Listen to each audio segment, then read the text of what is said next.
Okay, hello and welcome to the next set of lectures. These are going to be on exceptions, and we might actually finish it in just one lecture today and give you lots and lots of time to study for your midterm and watch the review video. So hopefully we can get that. Yeah, it's a pretty chill week with this topic called exceptions. So let's get started, and I guess as we start, let me just kind of define it at the very beginning. An exception is a problem. So it's just a synonym for a problem. It's something exceptional happened is the idea. So let me motivate the issue. Like there's something in C++ that's not quite nice. Like we can have problems and it's hard to solve them. So here's my motivating example. Let's pretend you're writing a division function. So double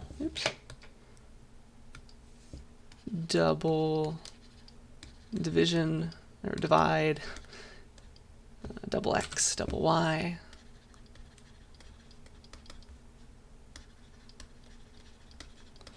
And we'll just return x divided by y. What could go wrong? Except everything, right? So y could be 0, and we'd end up crashing with a runtime error because, well, the user gave us a bad value. So we would like to not do that. So we don't want to crash the program when the user gives us a bad divisor.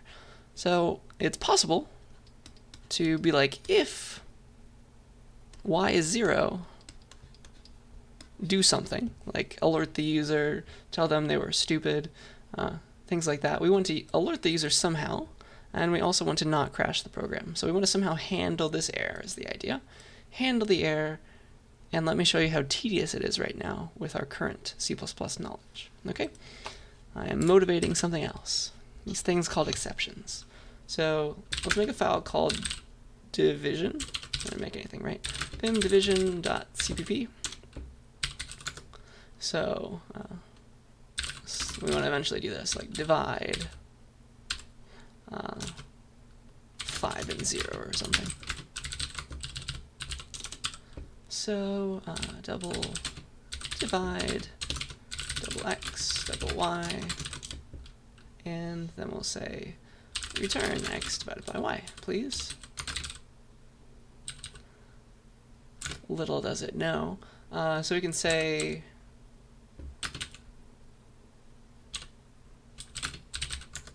this to compile it,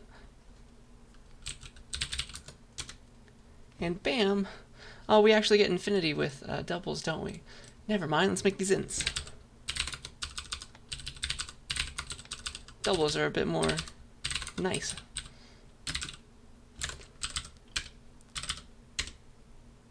That's more like it. So excuse me for forgetting. Doubles are cool. That'll work. So we don't want to crash the program. What can we do? Well, we can tell the user, I'm not going to divide for you, something like that. Here's option 1. And they all have their downsides. So if y is 0, cout, hey man, you tried to divide by 0, and the answer that we give back can be something like 0, some special value maybe? Who knows? So that might work. Int divide 5, 0. Let's call this divide option 1.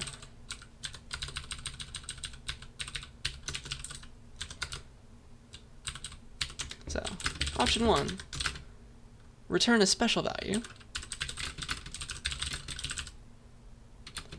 if there's an error, and yell at the user through cout.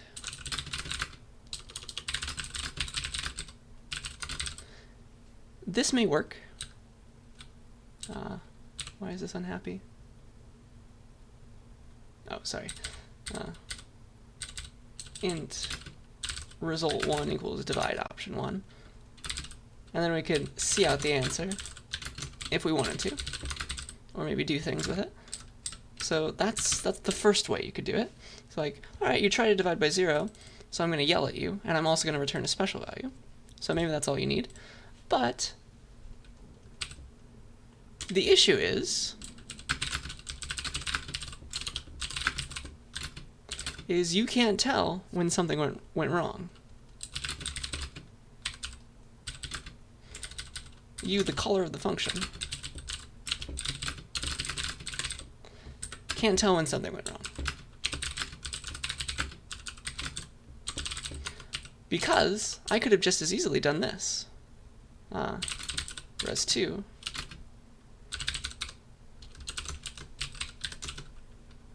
0 by 5. This is fine.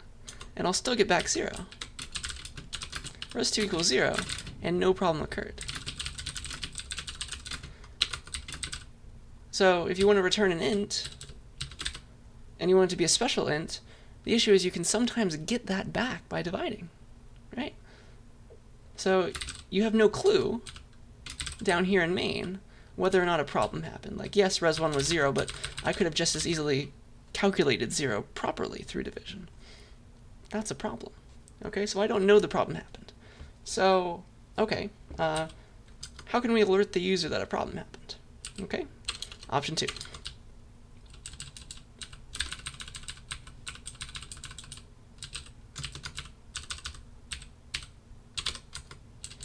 Dun dun dun.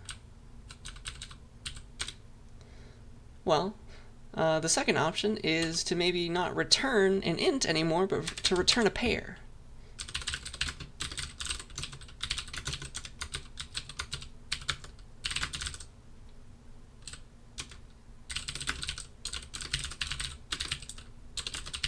And maybe this is the best way to do things. Who knows? This also gets tedious. So instead of returning an int, let's return a struct. So in the first case, we can return 0 true. We don't need to yell at the user because something went wrong. Otherwise, we can return the real answer and false. Nothing went wrong. Okay? It's trying to be fancy, but it doesn't know.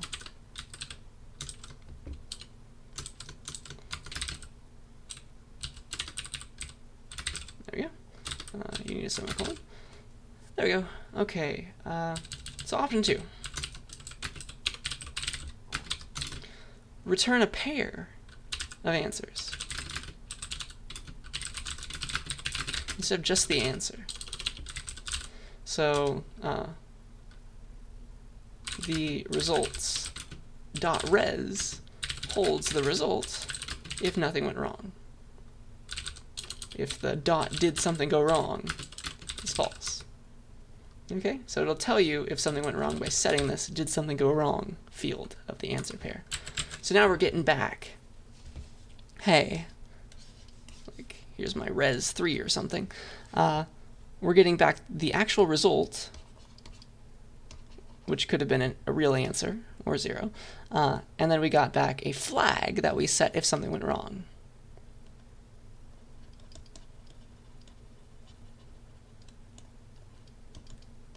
Did something go wrong? So every time, instead of returning an int for my divide function, I can just return back a giant struct. That's possible. And you can be like, okay, answer pair, res3 equals divide opt2 50, res4 05.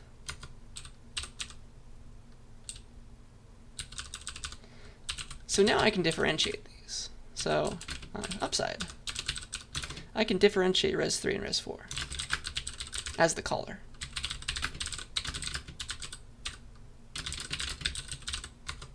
Downside, this is super tedious.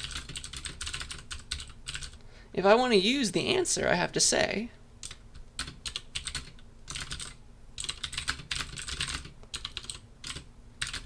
I have to go inside each struct.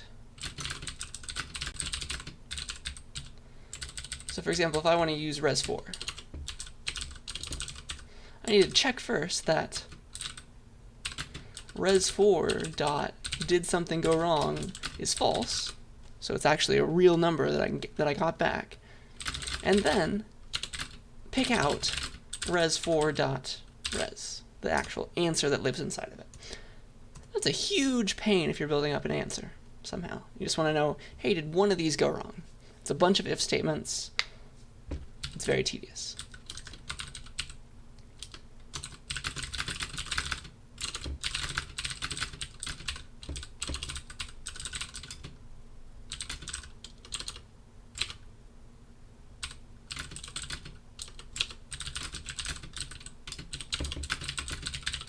So maybe you're trying to do many divisions.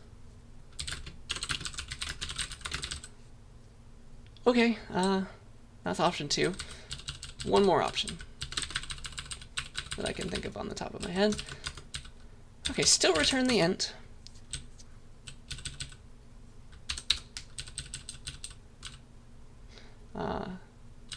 If it's 0, return 0. Again, you gotta return something.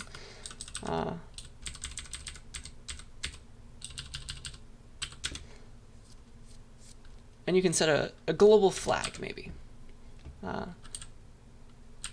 Or, you know what, we can also pass along, either way, a reference. So, we can do this. Option 3.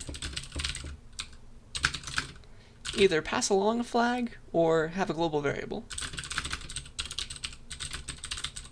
So, like, put it out here. Bool did something go wrong out here. So you can just always write to it, or pass along a reference.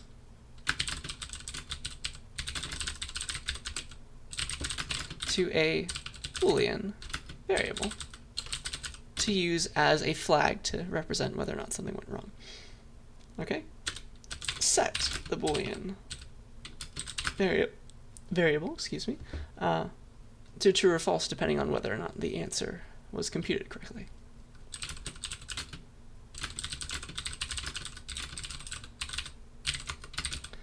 Okay, so you can say, in this case, did something go wrong? Did something go wrong? Yes, true. In this other case, no, nothing went wrong. Did something go wrong? We're going to set that to false. Okay, so you can, again, get back an int this time.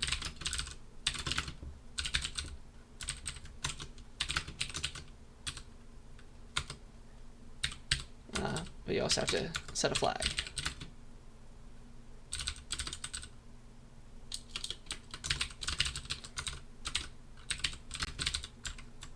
And pass along the reference this time. So this will set did it work to false, and now it's our job to check it again. And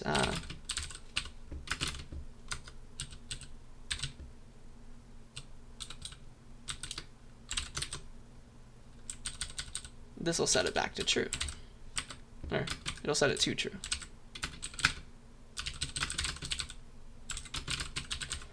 So that's your other option. You're still getting back an int, so you don't have to pick it out, but you still have to test, did it work?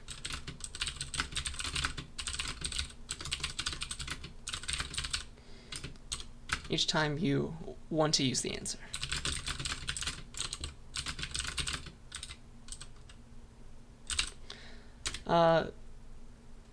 That's still many, I hope it makes sense that there's still downsides here. You got to make a variable.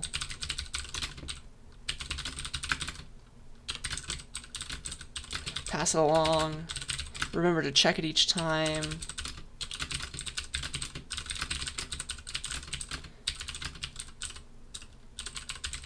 Before it gets potentially overwritten if you reuse it. So those are the 3 options that I can come up with, and they all have downsides. And this gets really bad when you're trying to pass along these results across functions. Like maybe in main,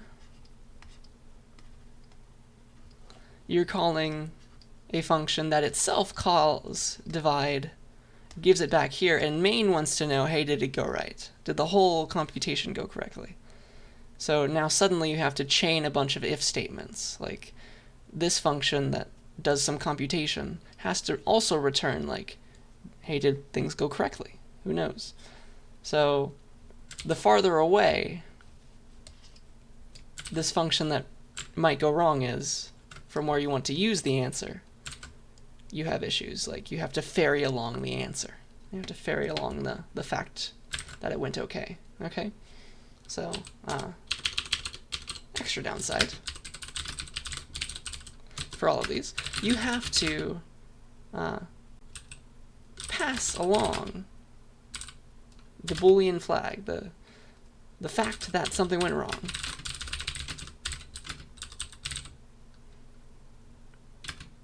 to whoever needs to know that.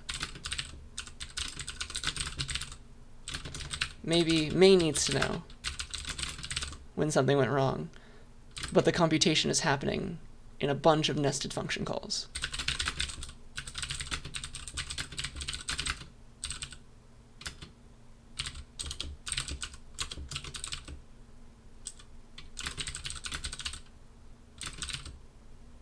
No, that's a apostrophe S. Foo might be inside a bar, who's inside Baz, etc., etc., etc. And you need to ferry along the fact that something went wrong all the way up to main. Gotta bubble it down.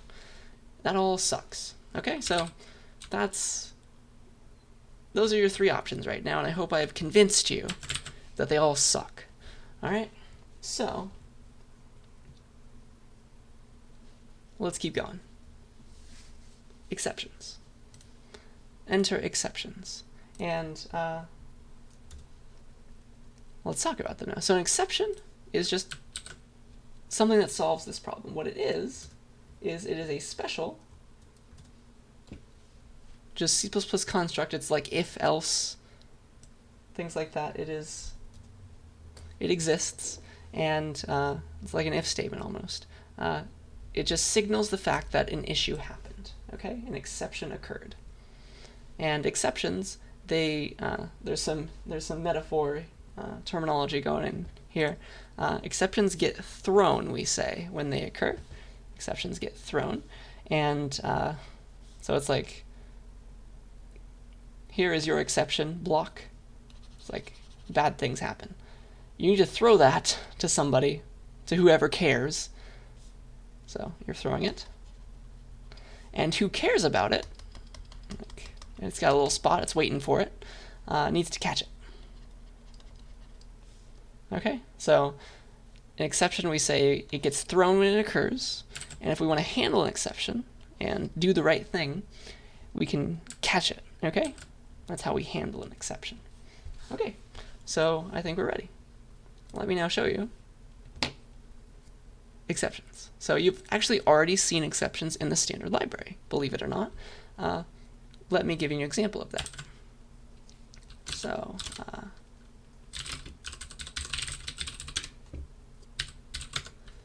let me make a vector, and let me do something stupid with the vector. Let's be like, okay, vector int v equals 1, 2, 3, and let me attempt to add the first, like, 10 things in v.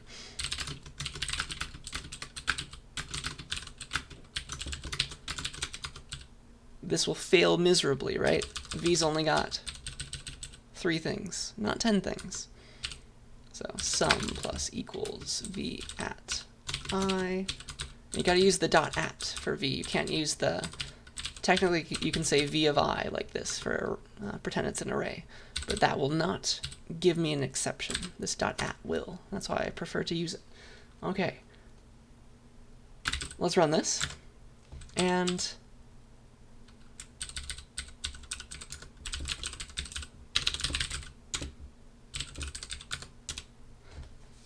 we don't actually, we get a runtime error, but we could have recovered if we caught it. So it's like terminate, call it. You've seen this before, definitely. Things have gone wrong. hey, there's the word throw. Terminate was called after throwing an instance of out of range. Okay, there's an exception. It got thrown, and it was called out of range from the standard library. Okay, and it's telling us what went wrong. It made a string. It's like, oh, the size was 3, but you tried to access index 3 of a size 3 thing. No, not going to happen. So the first time something went wrong, it throws an exception. So when I is equal to 3, v.at I throws an, what's it called? Out of range exception. Okay? That's what happens. And so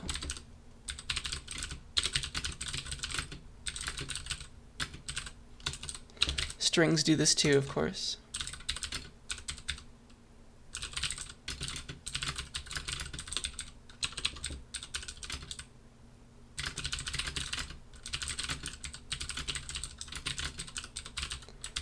And yeah, that's the idea there. Oh, I need to go and pull up the documentation page. Give me a second. And we're back. So that's very nice. Vectors can throw out of range. Let's actually see if it's going to tell us anything like that in vector, because that would be helpful. We'll come back to where I am right now. Vector at, the function automatically checks whether n is within the bounds of valid elements in the vector. So it throws an out of range exception if it's not. We can actually click on out of range. Ooh, that's beautiful. So this is a type. Out of range is a type. And it gets thrown when things go wrong. Okay, so we're going to do something very similar to this in a second. But that is the idea. Out of range is an exception, but it's really just a type. Okay?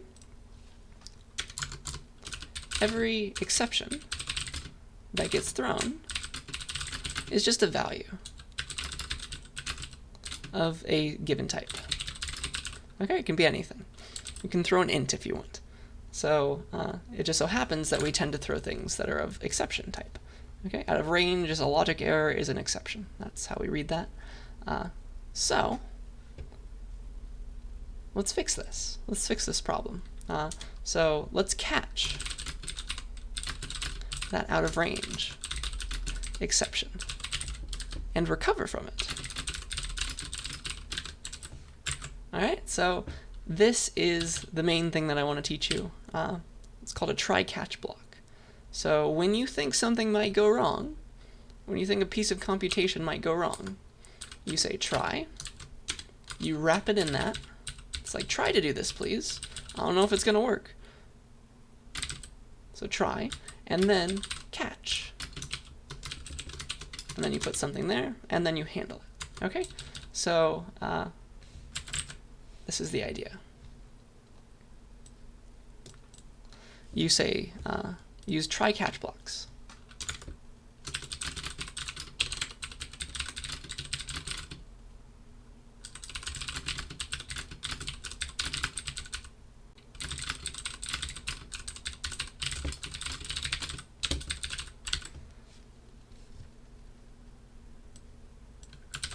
Alright, so this is the idea. You say try, then you do stuff that might cause an exception, do stuff that might fail, and then you can start catching exceptions. And you usually catch them by reference. We'll call this E. E1 for first exception. This is handle E1. And you can have multiple catch blocks. Type 2, E2. Then you can handle E2.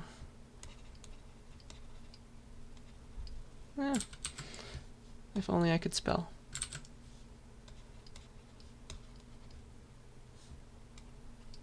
Okay, so that's a try catch block.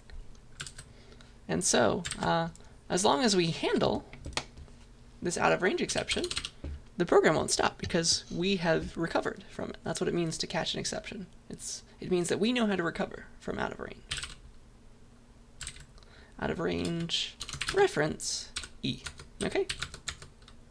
So this catch block tells C++ that we know how to catch this error. We know how to handle any out of range exception. We know what to do when we see this, and we can recover from it.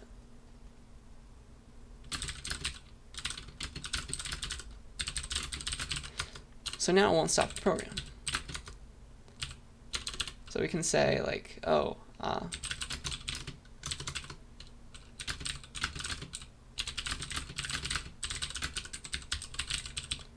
we could do whatever we want here. We could be like, okay, sum equals 42 or something like that. Whatever you want. But now the program won't have a runtime error. It'll run to completion. Because we'll try some code, and eventually it's going to stop working. So the second anything goes wrong, we're going to jump to the catch block.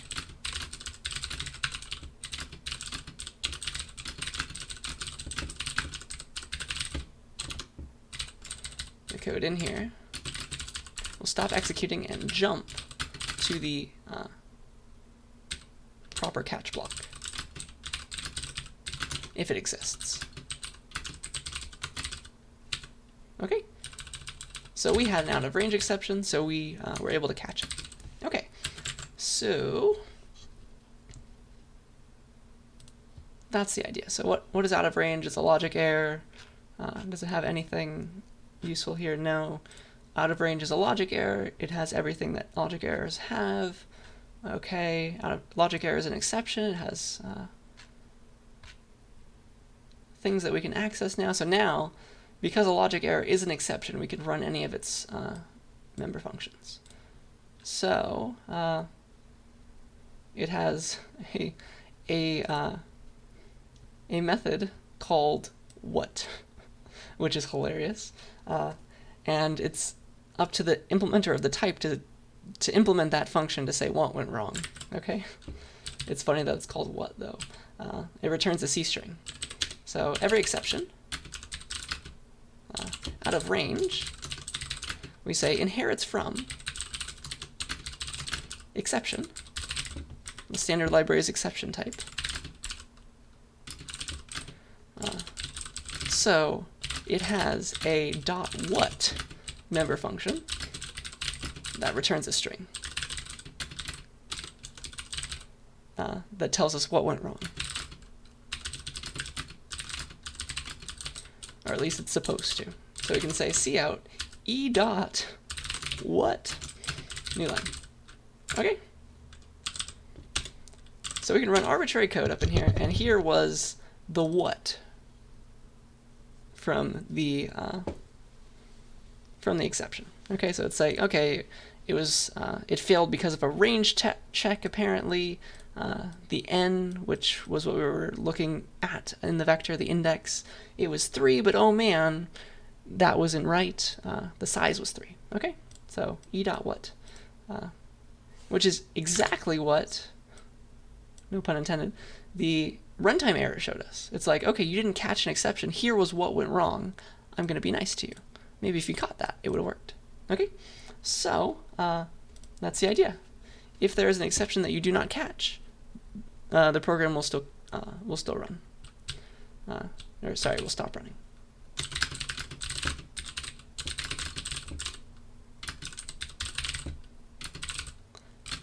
Then the program will exit with a runtime error,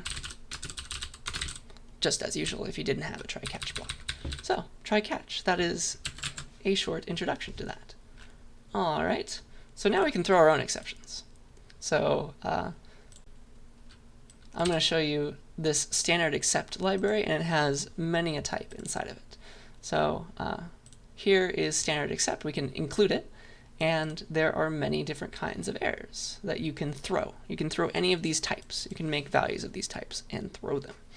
All right, so you can throw your own out of range, in fact. You can throw things called length errors, range errors, overflow errors, but I'm going to focus on this one called runtime error because they're all mostly the same. They just are different types. Okay, so runtime error is like a very general exception, and yeah, here's what you do with it. You can give it a constructor. Its constructor takes a string, and that is the value that will be returned by what, okay? So you give it a string.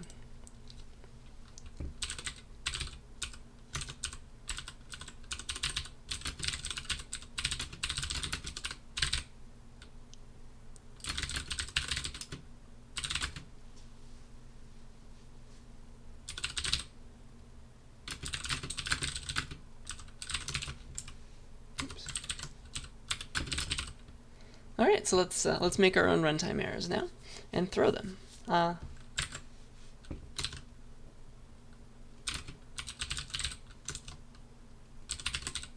Throwing stuff.cpp. Why not? We can say, this is a fun thing. We can write a function that actually throws the error and catch it in main.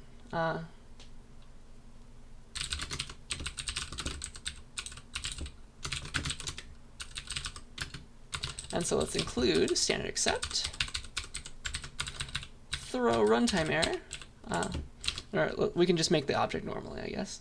You can either say throw runtime error and just call the constructor immediately, like that, or you can just like make it as a variable. Runtime error e, call its constructor.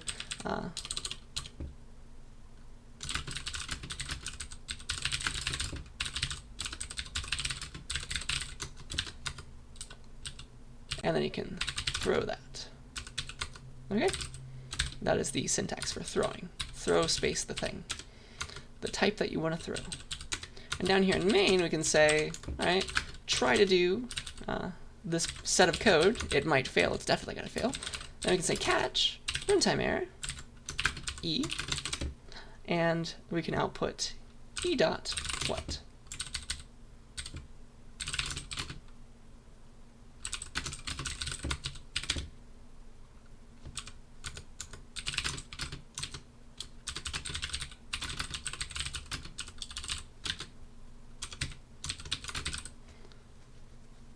Okay, let's see here. Oh, I'm not actually compiling the proper file yet. Let's do that. Throwing stuff. There we go.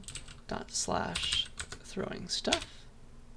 Hey, we caught a runtime error because we call this function. It's immediately going to execute this and then throw a thing. And then it's going to hit the catch block because something went wrong. Okay, so we caught a runtime error. And we can say what. We caught a runtime error in main. Beautiful. Okay. So that's beautiful. And yeah, runtime error's constructor takes a string. When you call what on it, you can throw any type actually though.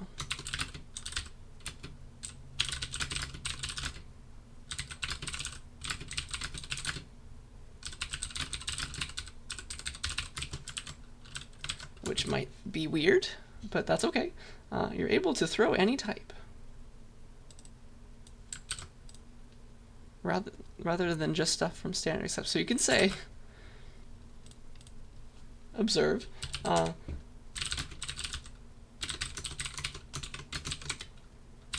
you can throw an integer, believe it or not. You can throw a string.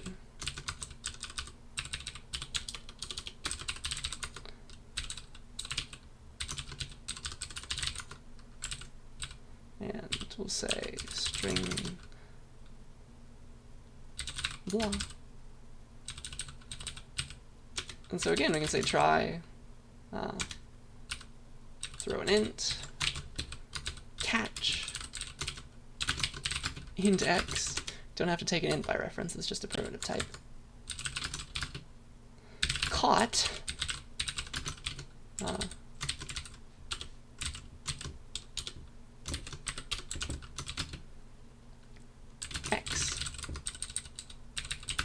silly.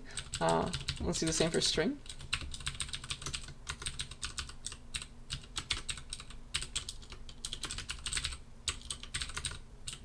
We'll catch a string X. And so you can throw any type and catch any type.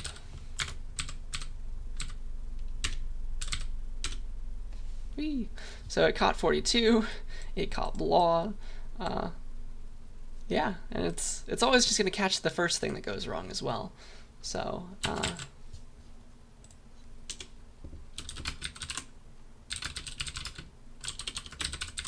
because a try block stops executing when the first exception is thrown,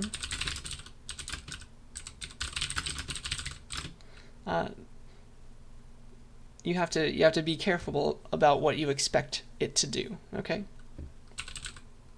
And so maybe I should just say, remember that a try block stops executing when the first exception is thrown.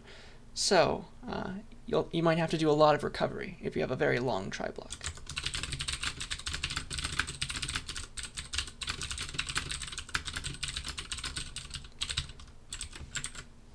And I can also do something like this.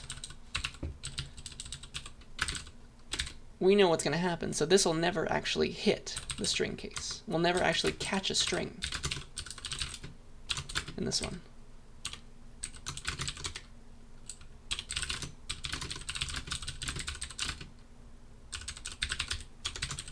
Because the try block stops execution right here.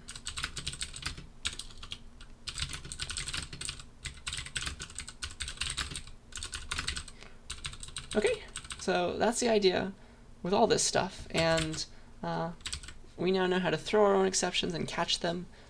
And I want to give one last large example, and I might as well just make a new lecture for that. These will both be very short, and then we'll you can get straight to your midterm review. So let me make the world's shortest next lecture, and then you'll have plenty of time to review for the midterm. Okay, so I'll see you in the next one.